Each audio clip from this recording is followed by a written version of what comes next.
ना त्याच्या शस्त्राचा आघात तुझ्यावर झाला आणि तुझा मृत्यू झाला. यालाही महत्व आहे. आणि ते कोणत्या प्रकारे असेल त्याला मरकट मरकट म्हणून ज्याला तू हिणवतेस ना तो कुणी सामान्य नव्हे. नव्हेच तर याची माता अंजनी ही देखील कुणी सामान्य नव्हे.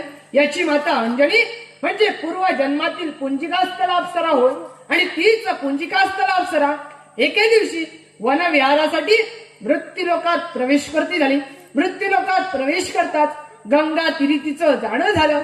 गंगा तीरी दुर्वास महंत स्नान क्रीडा करत होते आणि तेच दृश्य पाहून पुंजिकास्थलेनं क्षणभर दुर्वास महंतांची मरकट चेष्टा केली.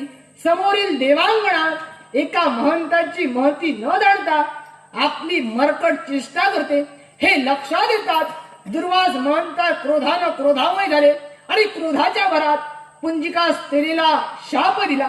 आणि तो शाप कोणता असेल तर हे पुंजिकास्थले तू माझी मरकट चेष्टा करण्यासाठी तत्पर झाली.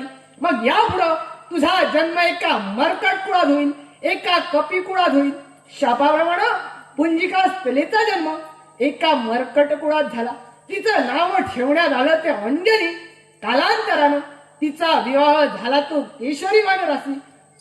अंजनी ही मरकट कुळात असताना देखील शिवशंभू महादेवांची भक्ती एकनिष्ठतेने करत होती.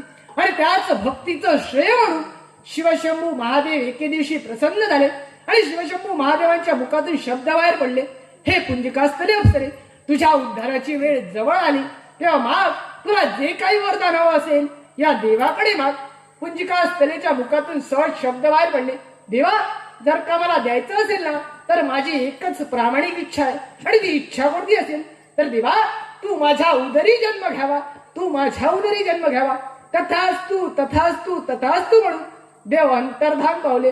वरदानाप्रमाणे अंजनीच्या उदरी एका बालकाचा जन्म झाला.